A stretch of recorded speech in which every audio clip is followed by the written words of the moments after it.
Maybach music. Welcome back to another Everyman Movie Critic, where we bring the love of movies back to you. And as always, it's me, Johnny B. And I'm Scott.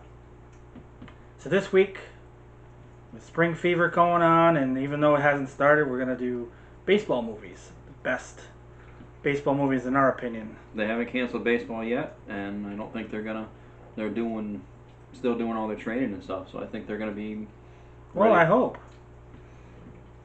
But I think it would be a great idea to do these videos now because, like you said, spring training is still going on. Mhm. Baseball should be starting soon. I know fantasy baseball starts up on the 5th, so it's coming up pretty soon.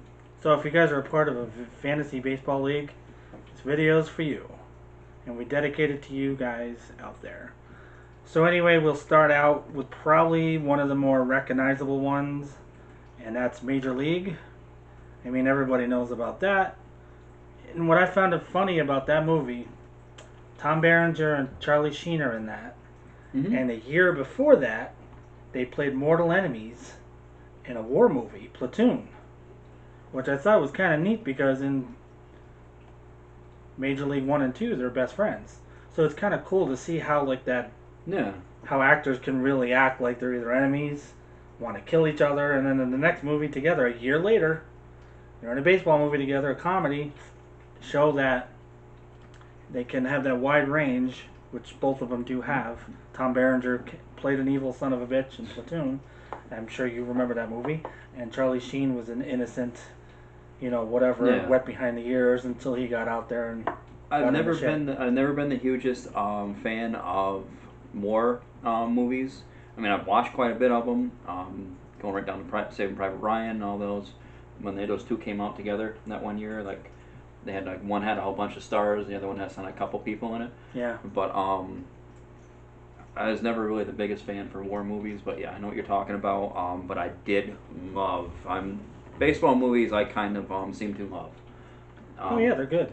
I've Major League, one of the best movies I've. Now the thing I did not like about that is they recasted Wesley Snipes in the second one with Omar Epps. Now, did they do that because he didn't want to be in it, or he was too big, or what? I have no idea. I mean, William Mays Hayes. He was could be funny. just one of those actors that at the time did not like to do sequels. Yeah, he was. Vin Diesel was one of those people for a long time until he did the Fast and the Furious when they made Part 3, and they were like, all right, you need to be back in the next one. Now he did another XXX.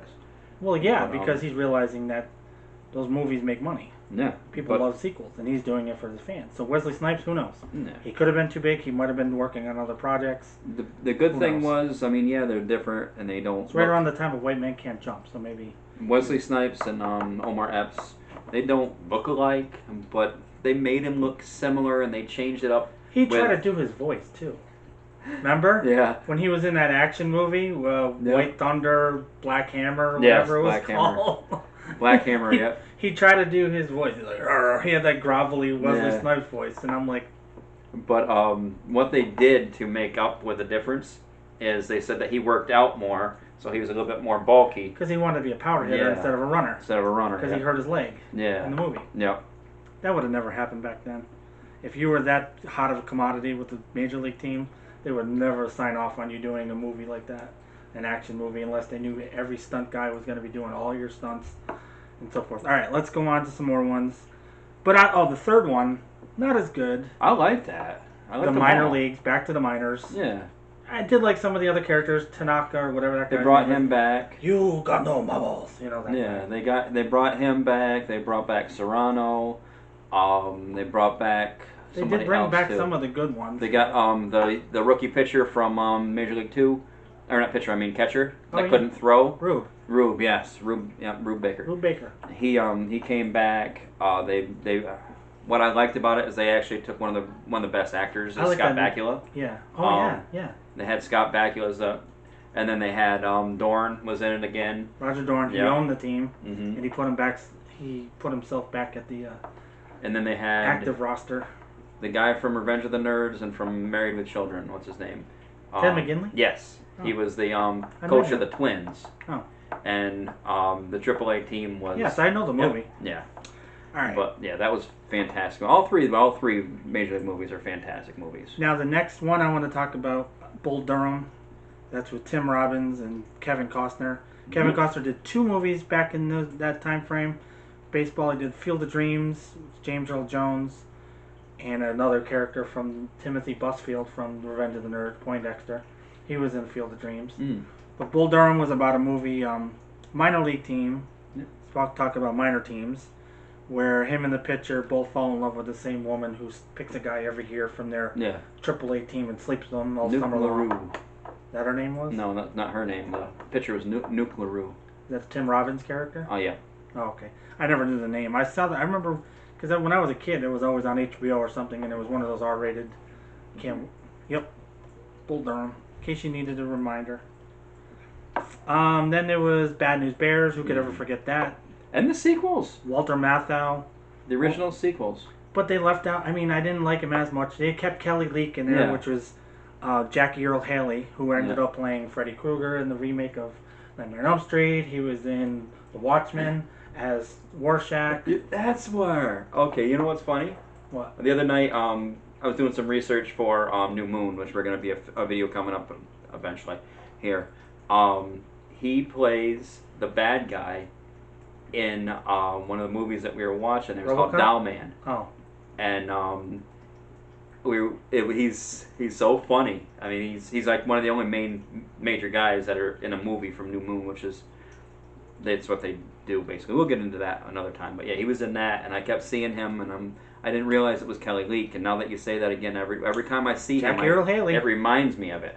Now he's a big celebrity again. He was Rorschach, like I said. He was in a couple other movies here and there, but his that's where he got his start. Yeah. And I miss not having Tatum O'Neal or Walter Matthau in the other ones. I mean, they were still good, where they went basic training. Yeah, and then they went back to Japan, and that was their third and last movie. Yeah, and which were okay. 1, 2, 3 right in a row, and then they did the remake. But as long as you had like the kid with the mouth on their team, I can never remember his name. Tanner, yeah, the one with the big mouth. And then the remake was okay. And you got the big fat catcher. Oh yeah. And Ogilvy's in there, and yeah. The remake was not as good. Yeah. They had way too much swearing in it, more so than the original ones. And I met Tatum O'Neal at a convention last year, and she was not a big fan of that either. We were talking about Bad News Bears, and she's like, "Yeah, I don't get why they remade that." Something that you want to talk about when you talk about Bad News Bears too. Bad News Bears. As I said, is from Keanu Reeves' movie. It's kind of the very similar style. Was the Hardball movie? Oh, I never saw that. You didn't see that on your? Nope. We'll get to that. I didn't think you had that, but no, that's basically it's the same type of movie. Keanu Reeves is in it. He's the coach. They get the guy off of the thing, and it's the same. He's coaching the kids, and he's like a buttermilk type. It sounds like Moneyball with Brad Pitt, where he was the coach of the Oakland A's. I didn't see Moneyball. Yeah, him and Jonah Hill. He was. I saw the trailers for them. Yeah, I know what you mean. His name was Billy. His name was Billy Bean. He was the owner of the Oakland A's. He had to use a shoestring budget to put together a team for the Oakland A's, and he pulled it off. Well, it was a kid thing. Though. Hardball was kind of like a Yeah, it was like the Bad News Bears. I mean, they were a bunch of kids he had to get together, and he was kind of a awful person that they had to bring in. It's definitely a good movie, especially you. I would suggest watching when you have some time. Yeah, but I said because I know you're a huge Keanu Reeves fan. All right, so let's go on to an older one, 1942 classic, The Pride of the Yankees. It's actually one of my favorites. The story about what's his name, Lou Gehrig, yeah. And actually, the real Babe Ruth was in that movie too, as him played himself. The Salt and the Swat. Yep, Gary Cooper played. Oh my God, Lou Gehrig. Thank you. I'm sorry, guys. I'm having a today. Lou Gehrig was the first baseman for the Yankees. He actually got more home runs in that one game that he promised the kid. That he got more than Babe Ruth. Babe Ruth had promised him whatever. Yeah. Hit a home run and then nobody really made a big deal of it because not Gary Cooper, but Lou Gehrig was not as big. But he actually had more home runs. But everybody knew Babe. That was Murderers Row. Yeah. So he had a lot of We had a quite lot of names to go up against. The 27 Yankees were fantastic. Yep. And that's what this one is about. Yeah. We already touched on Field of Dreams. That's a really good one if you like James Earl Jones. I think James Earl Jones had a thing for baseball movies because he also did The Sandlot a few years later. And that's a phenomenal movie. Yep. If you guys 93. like, the second one was okay. I heard they're going to remake it, which I don't think they should. Yeah, I don't think they should. The think movies there was like a this, they third don't one, need too. to. Yeah, there was a third one that I saw. You I can don't watch know them what all year on it was. Disney Plus, actually. But the one in '93, the first one, was by far the best. And I love. You're killing me, Smalls. It's what I like about it though is that kind of like a Stand By Me movie where they go with the end and Coming they tell of you. age. Yeah, they would tell you what they did, and that's something that is fantastic right in a movie. I love that. those coming of age, and all those kid actors. I mean, Dennis Leary did a great job as his dad, his stepdad, and Karen Allen from Indiana Jones, Raiders of the Lost Ark. She did a good job. Dennis Leary is a surprisingly good actor. He can be. He was also in that Kevin Costner one about football, the draft. He was in that. He played the coach of the team that he was trying to get the players for. He was in a TV show that I just recently that just got canceled a couple years ago. It was on FX. Yeah, where he was a show or whatever. Oh no, I was talking about the one where he was a rocker that had kind of lost his way, and his daughter had found him. Oh, I didn't know that one. And brought him back, and he had to, it kind of like reminded you of like an Axl Rose type of guy, but it was a fantastic show. There you go, guys. Check it out. The next one, back in those old timey ones, you have 8 Man Out. That's the one with what is his name?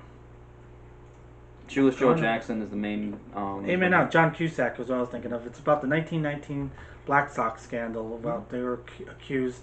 The White Sox were accused of throwing the game because of bribes, and they did. Getting some money. I mean, there was I'm sure they did, as history found out. If you watch the movie, it's kind of a slow type of movie, but it is. If you like baseball, you definitely like this movie. Yeah, it's one of those dramatic ones. And it also proves that Buck Weaver, who you probably don't know who that is, and Shoeless Joe Jackson actually didn't. Field of Dreams. I know that one. Even though they were part of the group and got banned from baseball, they didn't take part in it. Shoeless Joe Jackson took the money, but he didn't realize what he was doing because he wasn't the smartest, the brightest person. He continued to play like he normally played. He just thought he was getting a bonus. There you go. And Buck Weaver refused the money, knew about it, and didn't turn him in. So that's why he got banned. But he did his best. They both did their best to try and win. And they did win a couple games, even though they were trying to throw it completely. So I mean that's definitely a scandal because no team that I know of has actually tried to throw a game. Well, you guys, check the movie out. You be the judge and see if you believe the hype. The other one, that's another old-timey one with Robert Redford. That was The Natural, where he was like an older baseball player, and there was like this angel of baseball or something, and gave him a gift, and he could then hit the ball way out of the park, and he became like almost supernatural, like with his abilities. They had The Rookie is what I was thinking of when you said that. What you're doing? Yeah, that's another. Well, it's a reverse one. It's based on another true story, where Dennis Quaid plays that pitcher. What team was he part of? I don't remember what team he was part of. I know he was a high school coach, and he was pitching, and he was still had it, and they made him do a promise that he would he would try out for a team, and if they won, he kept winning, so he went and did it.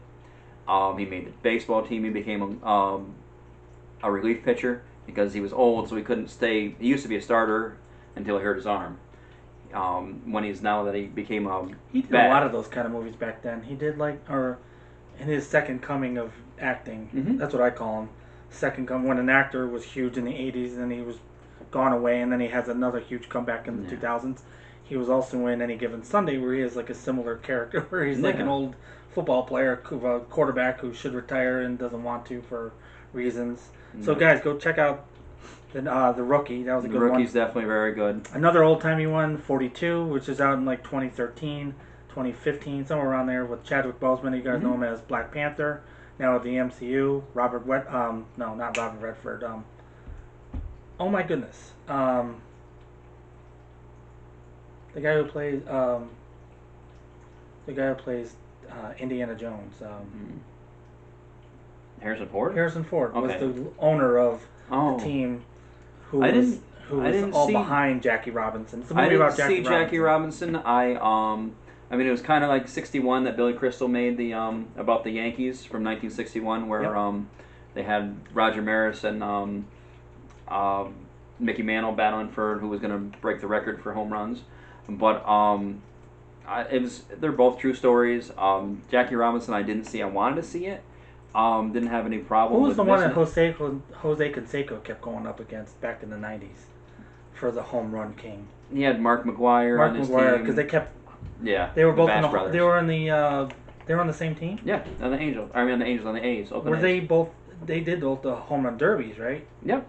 And those are the ones that kept nailing it out of the park. And then Ricky Henderson. It's always was on some the team kind too. of rivalry between two players, like in the MLB, like at any given time. That was when Oakland was the best team, pretty much. Oh yeah. I mean, they got Mark Ricky Henderson McGwire off of and They got Jose Ricky Henderson Canseco on the same team, of course. and Ricky Henderson, the best player in baseball. There you go. Is that the guy who could do the backflips? Ricky, no, that's Ozzy. Ricky is the guy that stole the most stolen bases in history, and nobody's even come close to touching him. He's also holds the record for the most leadoff home runs in a season and in a career. Now we'll get into more of the more hokey of the movies, like Rookie of the Year, where it's a little kid who breaks his arm and he's got a strong arm, and now he can pitch for the. Until he hurts himself and again. it's Thomas Ian Nicholas from the American Pie movies, who was their little leader that was trying to always get their party going. Yeah. So yeah, you could see where he's such a different role. He was like a little kid. He was also a kid in the King's Court or whatever back then. He did a bunch of those Disney. The way he looked kind of reminded me of the same as A Never-Ending Story. The kid in that. Atreyu? Yeah. Not Atreyu. Bastion. Yeah. It kind of had the same kind of look. Yep. But yeah, you got that one. You got what you're talking about, Angels in the Outfield next. That's another good one. That one kind of mystical. When you I was going to say when you were describing The Natural, I was thinking of that. I mean, I never saw the original that was made in the 40s. I guess so. But I never saw the original. But this one I saw. I actually saw that with my mom at a drive-in. The original or that one? No, this one. The one with Tony Danza and Dan Glover? Yes. That was a pretty good movie. I mean, that's just one of those quintessential baseball movies, too. If you want to go with that, you can also go with like The Benchwarmers, which was a comedy. Well, that was more of a comedy, yes. But it was about baseball. And Napoleon Dynamite is in that. Yep. Jared, no, that's the director. I know David Spade was in that. I David remember Spade vaguely and watching I think, I remember that vaguely. What's his name, too? Snyder. Rob Schneider? Yeah. Okay, yep, then I do remember. Yeah, that was a pretty good movie. It was funny, but because they're funny actors. They are. Even though I don't like Napoleon Dynamite, he... One of my all-time favorites. Yeah, he did a good job in that one. Then you got the more realistic one there, like the Mr. Baseball or Mr. 3000. Mr. 3000. Well, Mr. Baseball, that was Tom Selleck. That was Tom Selleck. But Mr. Baseball was Bernie Mac. Yes. With Mr. 3000, where he was trying to get 3,000 hits. Mm-hmm. It was 3,000 hits. He had it. He retired. And then they didn't count his last one or something. Yeah, he missed 3 or something like that. He had to come back. So he had to come back to another season. Horrible. And he had to try to get his last few to hit the 3,000 mark. Oh no, he didn't get it, did he? I think he missed. 3,000. Well, it means you hit your hit means you get on base and you come around and you get a home run. Well, no, you just touch. All you gotta do is touch first base. With a hit. But I think he ended up. Was it 3,000 home runs? No, 3,000 hits. It was 3,000 hits. Okay. He I think he ended up even at the end of the movie. I think he only had 2,999 because I think he quit. What it was. And he quit. Well, spoilers if you haven't seen it, but go check it out because if you guys like old school Bernie Mac, God rest his soul, he was a great actor. Yeah. Ocean's 11 and 12 and 13 really brought him up. It was actually Kings of Comedy that came in the theater that made him really well known. Yeah. And then he got smart, and instead of trying to do, comedies that his other fellow his TV show was were great. doing. Yeah. And actually, he was the only one who didn't have a show before Kings of Comedy, and Kings of Comedy was the one that put him in the limelight, the Bernie Mac show. The Mr. 3000 was one of the things that I actually liked him in. He was really good. I saw him in other things beforehand, like you were saying, but Mr. 3000. Friday, he was awesome in Friday. Yeah, but The Preacher. he didn't. A sin. He didn't actually stick out to me in that movie. There was too many other characters that stood out in that movie. But he had that one part, Miss Parker. But you are 100% right, though, that Mr. 3000 and Mr. Baseball. Very similar. They're very similar. Well, Tom Selleck was in the other one. He had to go to Japan to play baseball. Yeah, he was like couldn't do it in the United States Yeah, anymore. he lost his touch. Then you got another old-timey one, The Babe, with John Goodman. He was the quintessential actor at the time to play Babe Ruth. I mean, he just did an amazing job. Way better than that guy who played him in The Sandlot. And oh, yeah. But he does have a good line in that movie. He's like, what was the Legends or something? What was that line that he gave him? Heroes are something and legends are never die, or something like that. Heroes are remember and legends never die. Yeah. There's something like that. One of the best quotable movies of all time, The Sandlot. I mean, come on. And actually, that guy my most quoted ones is the first one we touched on was Major League. Yeah, Major League had no marbles. It had You got no marbles. You no hit for me now, Joe Boo. I say, I do it for myself. And yes, that's a good one. That one they had the Cut already. Very bad at drink Joe Boo's rum. Yes. A lot Very of that. bad to drink Joe Boo's rum. Very bad. And the guy got hit in the back of his head. Jesus, I very much like him. He don't help a curveball. You saying Jesus Christ can't hit a curveball? Oh, Jesus. He's like, I'll be in my office. Corbin Burnson. That was some of the best quotes in a movie that I've ever seen, honestly. That's probably one of my favorite movies as far as that goes. But going back, now what did we just do? We were just talking about The Babe. No, what did we just do? We digress. Thank you. You gotta say. I gotta say that? Okay. No, you gotta say. That's your catchphrase. Are you sure that is? I'm absolutely positive. Guys, in the comments below, if you remember Yes, that he please. says it in other videos, I gotta say. You've said it before. You even admitted we're gonna get you You t-shirts. very well could. I don't know. I don't know. You say I said it. I have to watch the videos again and find out. I'm gonna go back and watch all my videos and see if I actually say that a bunch of times. So The Babe we were talking about. Yes, John Goodman's an awesome actor. He did great in even in the remake of or part 2, I guess, of the what is it with Belushi and Aykroyd, I mean. Oh, Blues Brothers 2000, yeah. Yeah, he was a cop or something at first, chasing him down. Then he joins their group. Yeah, he's fantastic. He's a good actor. He's great. He's doing great on the new Roseanne without Roseanne. Oh man, that's a touchy subject. Yeah. Okay, let's go on to A League of Our Own. Actually, A League of Their Own is actually one of my favorites of all time because Tom Hanks is awesome. Gina Davis. It's based on a true story of the All-American Women's Baseball League. You can actually see a display really in the Baseball Hall of Fame here in upstate New York. It's not as big as it was after that movie. They kind of slowed it down because I went there It was a only a couple years limited ago. time thing. Yeah, but when I went and saw it when it was a pretty big section, and now it's kind of just like a smaller section. Well, yeah. But they do have spread out more. They got a bunch of different spots where they didn't have. It was a short-lived women's baseball anyway. Yeah. It didn't last very long. No, a few years. It was just basically to cover the war. Well, yeah, we knew that. I'm sure everybody's seen that movie. Yeah. It's such a good movie. movie. It was fantastic. And Gina Davis only played one Lori season. Petty, too. Lori Petty, that was it. Yeah. John Lovitz played the best recruiter ever. Mm-hmm. Time to go home, have a shower and a shave, give the wife a little pickle tickle, and then back at it. He's like, or the guy on the train. I always love that part where the guy is like, you know, if I had your job, I'd kill myself. Martha Hooch. Or he puts his knee in the guy's crotch, and she's like, sir, he's like, your knee. He's like, yeah, and or whatever he said.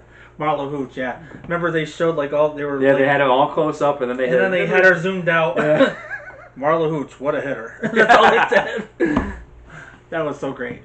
Yep. All right, and the last one, I know not many people probably know this one. There's some others that we should touch on. All right, you go ahead. Millions. Oh my God, yes, thank you. Brewster's Millions, that's one of the best. Even though a lot of people at the time thought it was one of Richard Pryor's sellout movies from Superman 3 and a bunch of movies he did back then. It was like fantastic. Yeah, the toy was they but a lot of the black community thought that it was sellout movies, even though they did really good. When did the Superman that he was in come out? 83. 83. Okay, so this was in 85. So yeah, he was on a roll. Yeah, he was fantastic, and him and John Goodman were awesome. Yeah. And I mean, he had the whole thing where he John said, Goodman. "Yep, he was the catcher." And no, that's John Candy. John Candy, not Goodman. I'm sorry. But Rick Moranis is actually in that movie for a hot second. But they had the whole thing where he said, I can hold any team to three innings. he did a damn good job. Well, Pitching they had against to the pay New the York Yankees. Yankees. Yeah. Yeah, it was a The fantastic first game that movie. the and he had first game that he ever got retired to play. Yep. They had to retire him because they had too many hits on him. But yes, Brewster's Millions. That's one of the best movies. Just the whole concept. He has 30 days to spend $30 million. You can't have any assets at the end of the 30 days. And if he gets, well, what I would have done either way, I would have just kept the $30 million, unless they were saying he. No, he get it all lost back. everything. He loses everything. Oh, that's right. Or he gets nothing. Yep. At the end of 30 all or days, and then nothing. if he does that, then he gets the $300 million. Yeah. That was his real inheritance. Yep. It's such a great concept. Another one that I don't know how I would have done that. Another one you gotta think that I wanted to talk about. I know you didn't see. It was called Cobb, in 1994. Well, I know who's in it. What's his name? Tommy Lee Jones. Yeah, but what Cobb? It's about Ty Cobb. Yeah, in case Ty you're wondering, Cobb not Corn on the Cob. is kind of a really not the best person. He was kind of a dirty player, but I mean he hit the. He didn't take showers often. No, he was a dirty player. He played dirty. Really stinky. Not only, yeah, probably of, but he mostly. I mean, Pete Rose just broke his hit record. Oh. No, Pete Rose is a lot younger than Ty Cobb. I don't know. But Ty Cobb I know who Pete Rose is. also had. There was rumors of him betting on baseball. Ty Cobb? Yeah.